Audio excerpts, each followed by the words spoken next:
Do you feel like it's a different trip? Obviously, you got one game Saturday, but you're preparing for a trip rather than just one game. So do you feel different at this point, knowing that everyone's going away together? Look, our approach, and it seems like this is my answer to your questions all the time, but we can only look at the game ahead of us. Now, we're on the road for a lengthy time during the Christmas period, but we can only worry about the game right in front of us because it's the most important one. You will have a lot of people, though, as part of that trip for this game. Like, yep. It's the one which will be impacted by family, sure. kids, all that sort of stuff. Yeah. So, they've got a lot to plan for, and especially the parents around this trip.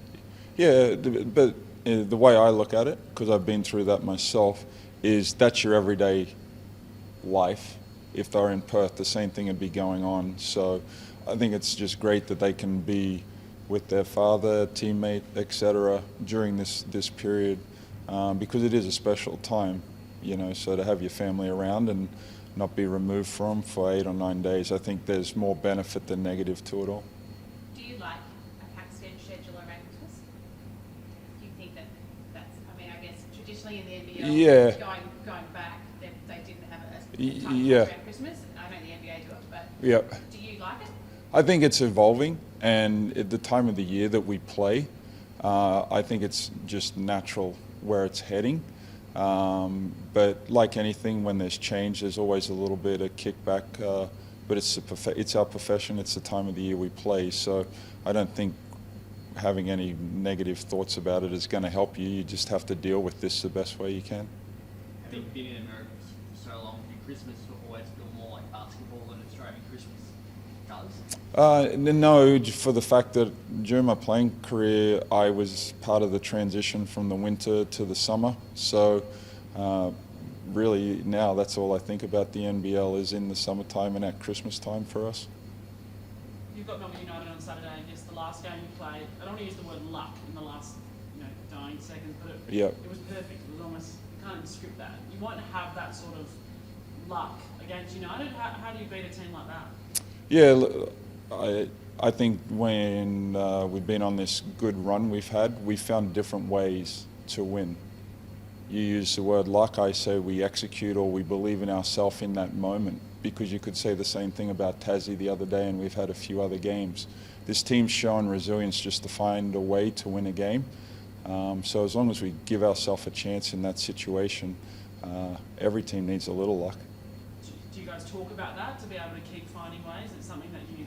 Absolutely, because as much as we're striving and I strive for a game of perfection, that's not going to happen. So you do have to find ways to just come up with wins. And I think, 7 wins of our last 8? We've shown that in different ways, and it's been different guys as well contributing to that.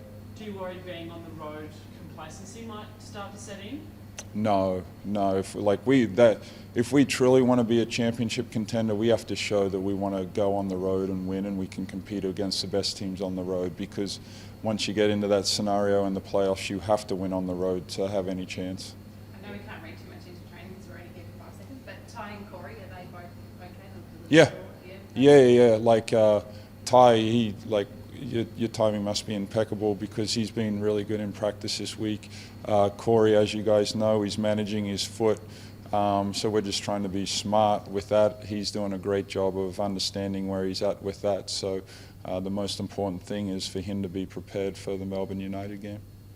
They're scoring like no other team in the league. Yeah. 5 games now, over 100 points. Do you look at that as an opportunity to take them on from a scoring perspective, or do you need to make this a bit more of a grind, given that no one else is scoring at the moment? Yeah, so my approach and our team's approach to this will be we have to play at the pace that suits us.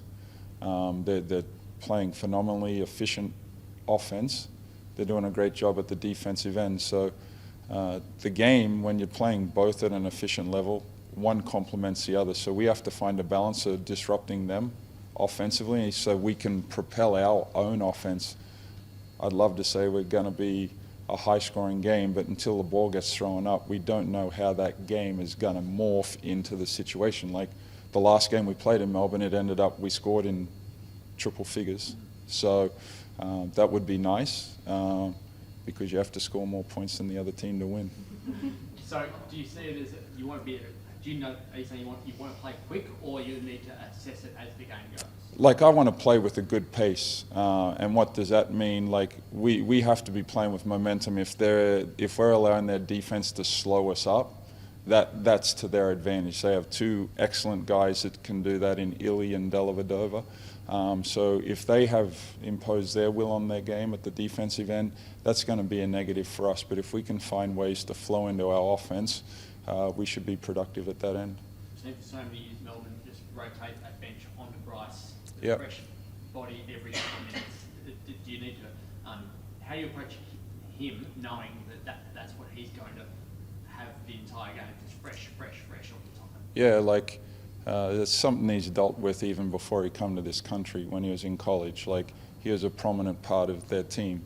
So I think we've shown over the last month we understand how to get him some better looks through the flow of the offense. But then he embraces that. It's nothing new to him. He's seen every scheme. We understand they're going to target him. But then when he has success, then doubt creeps into their mind because they've been scheming for him all week.